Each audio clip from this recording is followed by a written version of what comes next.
Good morning. It's March 31st, 2016, and this is a update on the seedlings, especially the tomato seedlings. I know how many people ask how are the tomatoes doing. I'm going to zoom in as much as I can. These are the Snow White cherry tomatoes.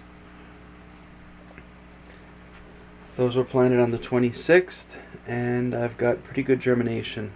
Bunch of small little seedlings popping up. To the left of that are the Super Sweet 100s.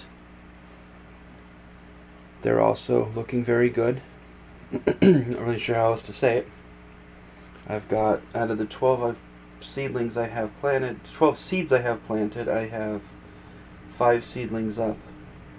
And I see a little bit of disturbances in the dirt, so I'm thinking there'll be more popping up in the next day or two. Now I'm going to pan left to the more interesting ones. Next I have the yellow pear. That is this one here. I have 12 seedlings. I planted about 12 or 13 seeds. It looks like I planted 14 though. I thought I only put one in each cell, but it happens. They're doing great. They're going to be ready to go out in a couple weeks. Started those on the 26th. Not much to say about them either. The one I do have to speak about is the boxcar willies. I'm going to bring them a little closer so you can get a good view of them. Now, if you count these, I have 2 to 3 in each cell. I planted 2 in each cell. I think I planted 3 in a couple because I read online that the germination rate for boxcar willies were horrible. So always overplant. And it looks like that was not the case with these. I would say I've had every one I planted come up.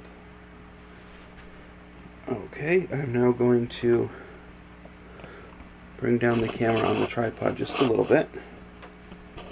And I'm going to pan over. Hopefully it's not too bumpy or annoying. And now you're going to see my fushimi peppers and my California Wonder peppers. They're probably a week or two from being ready to be put out. They're growing great. They're getting to the point now where they're going to start becoming too big for the cells. And in the back, these tall ones you see, those are my Black Beauty eggplants. They're looking great. They were started on the 1st of March, so they're now 31 days old. And they're ready to go out as well. And my mandarin tomatoes, I only planted 2 seeds. I'm not seeing anything yet. I'm going to give them time. It might just need a little more time. The sweet banana peppers on the left, they were started on March 11th. I've got a straggler, actually 2 stragglers it looks like, that are just popping out. Kind of funny that they're taking so long, but they're still going to be good. Just going to give them time to grow. I'll have them out in no time. I think we're going to have a good crop of sweet banana peppers like we did last year.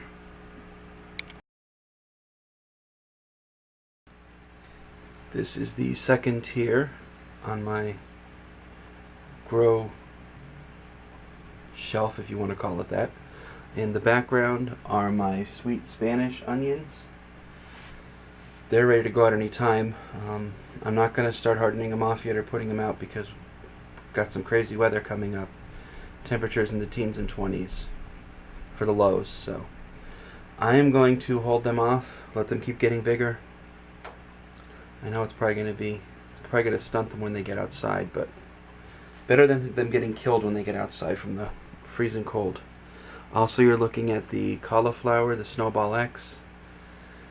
It's not looking very good. I mean, I think it's going to be okay. It's just not looking very happy inside. I think because of the temperature swings in here, it's just too warm. I'm hoping once we get past this cold spell early next week, I'm going to move them outside. And now, if you look over to the right of that, you'll see I have pak choy, which is a Chinese cabbage, Shanghai. Those were started on the 1st of March. And they're looking really good. I mean, they're actually looking like Chinese cabbage is supposed to look, just a miniature version. Next to that I have my Romanesco broccoli. Kind of hard to see. There we go. They were started on the first. They're the broccoli that has those really cool looking florets. Can't wait to get some good videos of them. And now I'll come over a little more. I have my black-seeded Simpson. This is really making me think about how doing them hydroponically. Because if I can get them to look like this in that little container, I could cut those and eat those as baby greens. I'm tempted to maybe do those in little containers like this. And that's just a 12-cell seed starter. Do them like this and cut the leaves off and eat them, and do the little Caesar lettuce hydroponically. It might be the perfect combination. I'm going to pan over a little bit more to the last of our stuff. The delicious tomatoes, I've only got 8 seedlings, but I mean they just emerged literally overnight. I didn't see them yesterday. So I think it's just going to take a little bit. Next to that I have my Catskills Brussels sprouts. They're not looking happy at all. I'm not sure they're going to make it. And in the back I have my Mary Washington asparagus. Looks good, but not doing as good as the asparagus outside, which I should hopefully have a video for you later to see.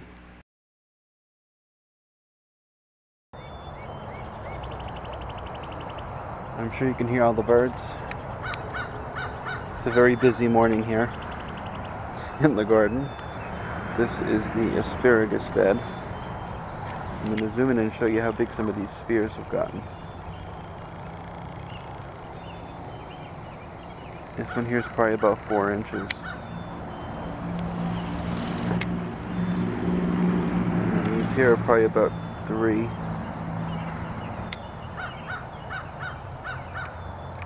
And while I'm showing you the asparagus, I might as well show you the other perennial I have here. This is the rhubarb. Hasn't done much change, but with the way the weather is, I'm not really surprised. And now I'm going to pan out. And we're going to do a quick turnaround, and I'm going to show you what I worked on yesterday, pretty much until dark. This is the strawberry bed. Funny story with the strawberries. I was expecting my rows to be 43 feet long like they were last year. And I decided to change everything up after I ordered the strawberries. So I have 100 strawberry plants that need to get put in. And I have 25-foot rows. If I was to put 100 of them in a 25-foot row, even with like a 4-foot plastic mulch, my problem would have been that they would have been way too crowded, and the production wouldn't have been good. There would have been smaller berries, and they would have all been fighting for nutrients. So I'm going to have to do a little bit of reconfiguring with my garden plans, and I'm going to give them 2 rows. So the strawberries are going to have the most room, well, as well as the tomatoes, out of everything else in the garden. And yeah, in this row there are 50 Albion strawberries planted.